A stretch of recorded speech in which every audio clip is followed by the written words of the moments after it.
सब्ज़ व शादाब वादियाँ, पुरस्कून झीलें, दिलफरेब आबशारें, बुलंद बाला पहाड़, घने जंगलात और बहते दरिया आज मुसाफरान शौक को कश्मीर की वादियों से उठाकर खूबसूरत और खुश अखलाक लोगों की सरजमीन वादिये स्वार पे खींच लाए।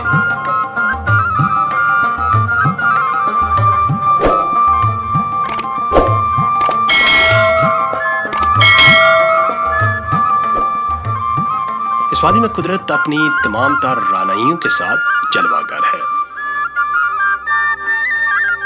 इस वाद की खूबसूरत वादियों में एक नुमाया नाम वादिये कालाम है। वादिये कालाम कुदरती हुस्न से मामूर फितरत की फियाजियों का मुंह बोलता सबूत है। इस जन्नत नसीर वादी में दस्त कुदरत का एक ऐसा अनमोल शाहकार मौजूद है जिसे जुबान आम में मोहरन झील से मौसूल किया जाता है।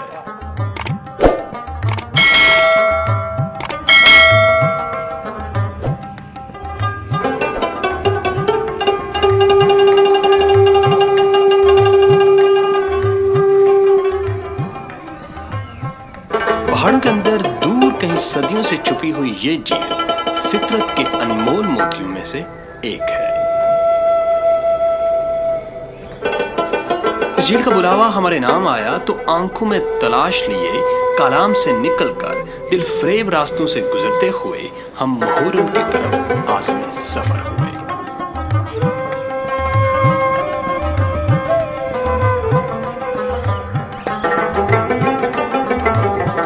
मोहरन कालाम से 40 किलोमीटर की मुसाफत पर शिमाल में वाक़ है।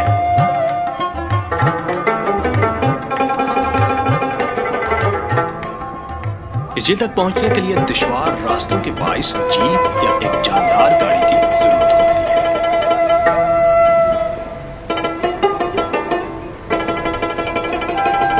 इस कच्ची और शिकस्ता सड़क पर चलते हुए आपको शदीद जिस्मानी मुशक्कत से गुजरना होता है, लेकिन चेहरों पर लगती हुई ताज़ा हवा, पथरीला से सब्ज मैदान, नीचे बहता हुआ दरिया और नीले आसमान पर उठते बादल आपको सफर की थकान महसूस नहीं होने देते। दरिया के साथ साथ जाती पहाड़ों के दरमियान से पल खाती ये सड़क बहुत ही हसीन मनाजिर की अमीन है।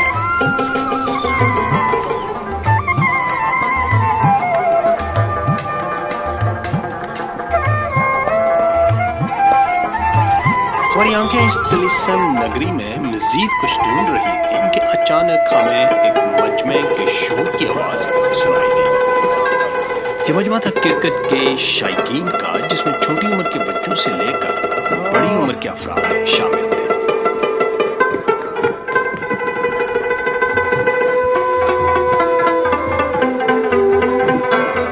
हम भी बेख्तियार इस अनजान इलाके के अजनबी मजमे में शामिल हो गए, लेकिन बेगानगी का एहसास उस वक्त अपनायत में बदल गया जब इस पुश्तून मजमे का एक फर्द हमें अपने घर ले जाने पर बसिदा हो गया।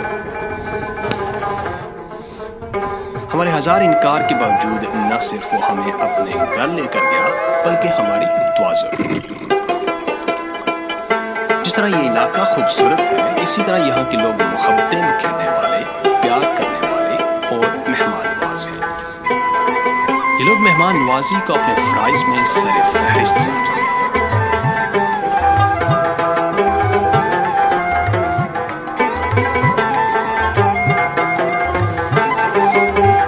हमने अपने मेजबान से इजाजत तलब की और दरियाई नालों, बहती नदियों और कच्चे रास्तों से आगे बढ़ते हुए ऊंचे पहाड़ों के अंदर दूर कहीं सदियों से छुपी हुई मोहरन झील की तरफ रवाना हो गए।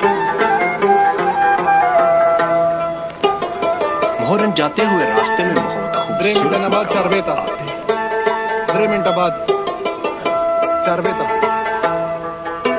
आबशार नामी मुकाम इतना खूबसूरत है कि मोहरन जाने वाली गाड़ियां कुछ देर के लिए इस मुकाम पर बेइख्तियार रुक जाती हैं।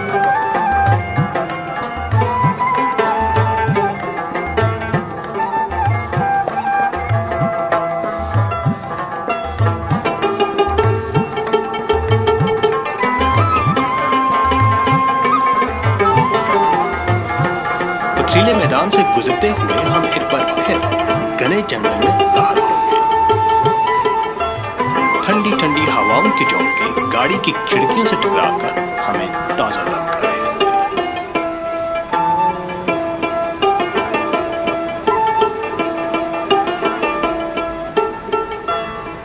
दरिया से महज 1 मीटर ऊंचे रास्ते पर हमारी गाड़ी फराटे बनती गुजर रही थी और ये जीप ट्रैक हमें फितरत के नए रंगों से मुतारफ करवा रहा था।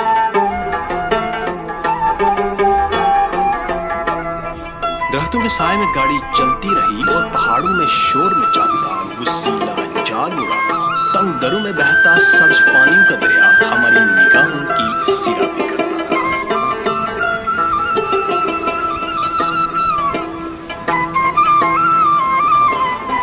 हम नजारों के गहरे समंदर में बहते जा रहे थे और दिलफरेब मनाज़र को देखकर हमारे सर बेसाख्ता खिड़कियों से बाहर निकले।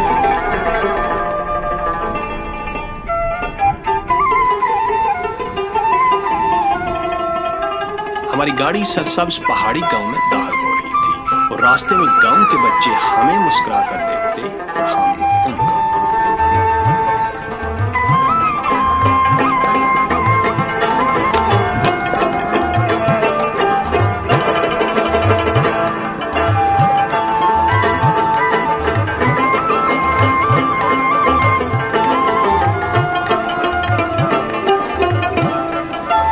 झील की तरफ आगे बढ़ते हुए हमें एक और मचलते हुए दरियाई नाले का शोर सुनाई दिया, जैसे कोई दीवाना पत्थरों पर सर मारता हुआ जा रहा है।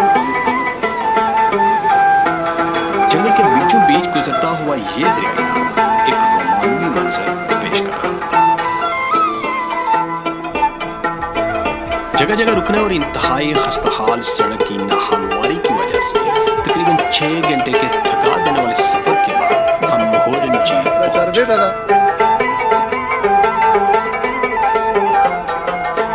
अंधेरा छा चुका था और हवा में सर्दी पड़ी थी।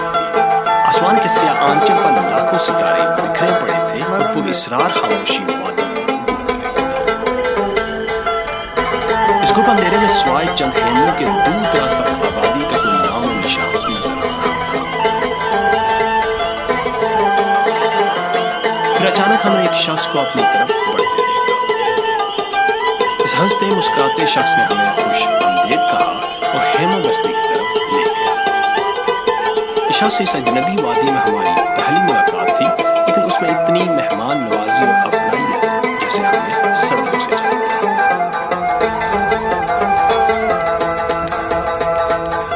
जब सारा मुल्क गर्मी से बुलबुला रहा होता है, तब भी ये इलाका शदीद सर्दी का मंजर पेश करता है।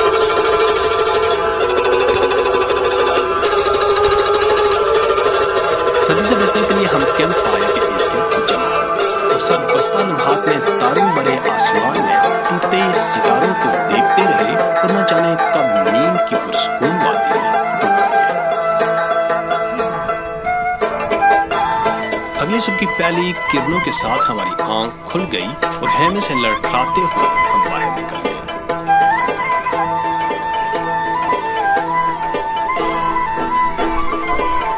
सूरज की धूप आहिस्ता आहिस्ता वादी में उतर रही थी। टहलते टहलते हम नदी के किनारे दरख्तों के झुंड में जा खड़े।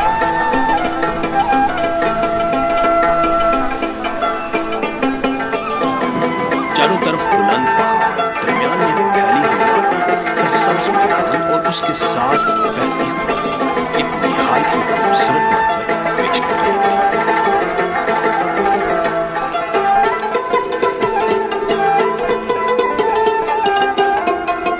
मैदान में दूर तक घास का सब्ज कालीन बिछा हुआ था, जिस पर बेशुमार हेमे नस्ल थे। कुछ देर ही बाद वादी में जिंदगी सांस लेना शुरू हो गई। कहीं पालतू घोड़े चलते नजर आ रहे थे, कहीं चिमनियों से दूध उठने लगा था, कहीं नई मुसाफिरों की आमद शुरू हो चुकी थी, तो कहीं नई मंजिलों के सफर के लिए तैयारी कर रही थी।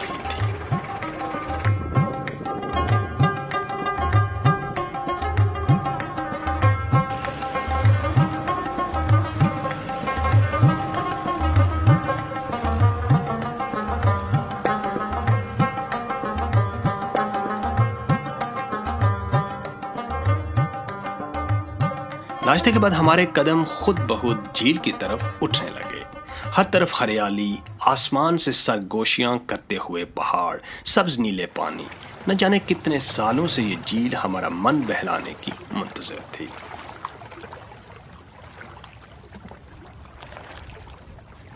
हम कश्ती में बैठकर झील के तिलिस्माती हुस्न में डूबते चले गए।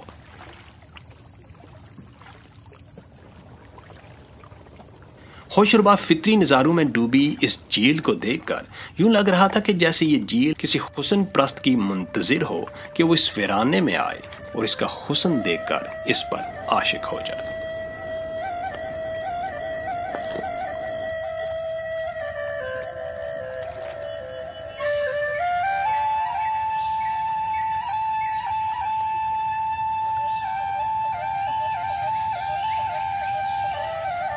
झील के उस पार जंगल नुमा एक सरसब्ज इलाका नजर आ रहा था जो हमारी मंजिल था।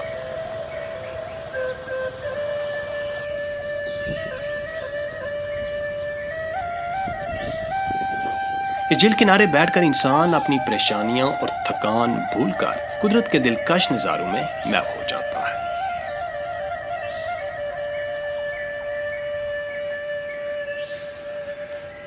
फितरत का हुस्न अपने दामन में समेटे ये झील गर्मी के चंद महीने ही अपने हुस्न के जलवे दिखाती है और फिर सारा साल बर्फ की चादर ओढ़े नई मुसाफिरों के ख्वाब देखती रहती है।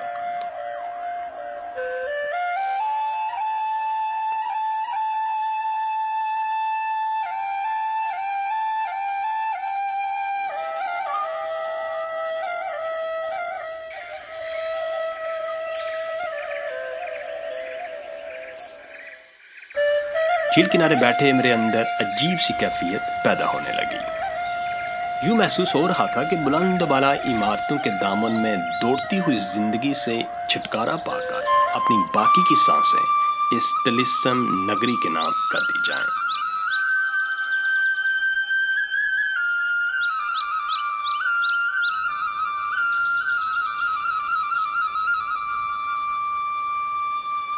शायद मेरे अंदर भी कोई खाना बदोश रहता है जो वीरानों में जिंदगी बसाने के ख्वाब देखता है।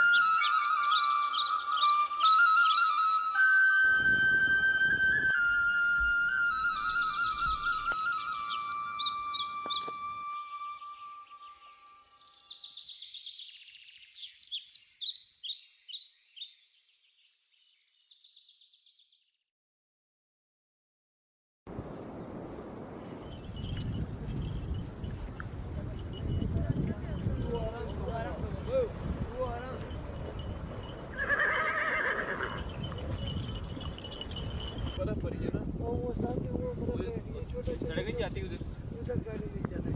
ये छोटा छोटा जो है ना ये बर्फ है।